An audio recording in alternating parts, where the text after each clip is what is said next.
Rewmi 24 TV. dal leen ak jàmm mbokk yi ginnaaw ba ñu leen nuyoo ziar leen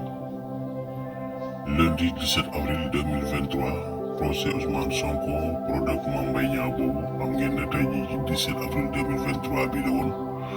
am na nag lu cay yeesati mooy procès bi dañ ko renvoyé ba le 8 mai bii ñu jëm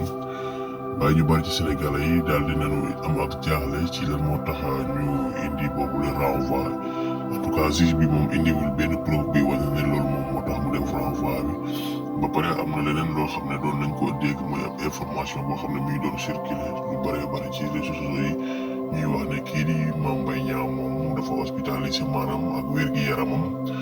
dafa xaw a sooxe loolu moom moo waral est-ce que procès bi dina am wala du am ñu bari ci Sénégal yi nag ña ngay ñaxtu ne lii daal du yoon ndax jàpp Ousmane Sonko di ko manipuler lu ñu bëgg yëpp daal mooy fexe ba nga xam ne dinañ découragé wuloo Sénégalais yi waaye tamit fexe ba nga xam ne ak yelleefam bii daal ñu demee bëgg na jege si candidat am ñu daal di koy mën a rejeté ñu bari daal ña ngay informé ne lii rek lañ ci jublu waaye xamul nañ ne ñoom seen bu jëm bopp sax projet bii la 17 ñoom gëmuñu ko woon xamul nañ ne duñ ko def waaye lu ci doy waar daal mooy fi mu toll nii ñuy wax ak yéen moom la 8 mai lañu ko jàppaat dina génn sax koor gi ñu bari nag ci Sénégalais yi fi mu toll nii ña ngay ñaxtu ak wax ne lii jarul woon ñuy tëj ci réew mi yëpp li fenn fu ne ñu ne dara du fa yëngu dara du bougé lii lan lay nuru ba pare ñu daal di retourné waat ñeneen ñaari député yi nga xam ne mooy député yu pire yooyu député yu pire yooyu nag ñoom it seen procès daan nañ koy renvoyé ba li nga xam ne moom mooy 15 mai bii ñu jëm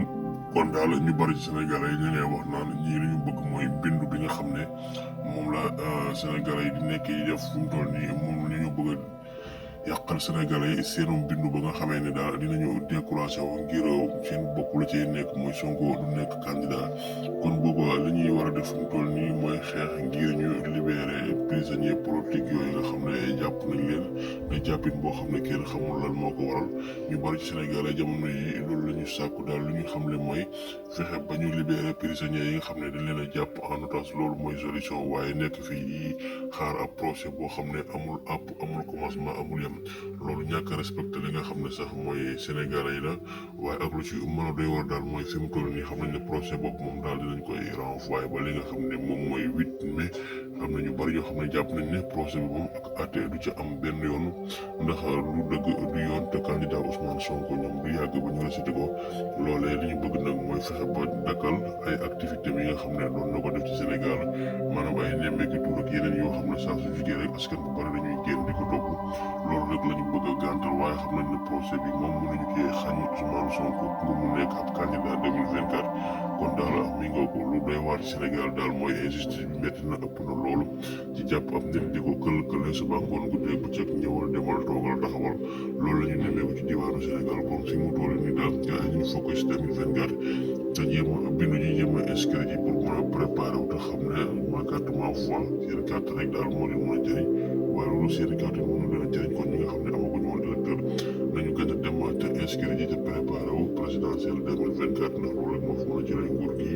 moom fa njiitu réew moom sa xelam yëpp la ci nekk mooy 3e mandat pour mën ko def fii ci même réew ñu bari ci Sénégal yi nag pare nañu pour non au 3e candidature Macky Sall boobu kon foog leen gars yi 2024 ca pare ngeen bindu te waajal élection 2024 yi ñaa ngi def mbokk yi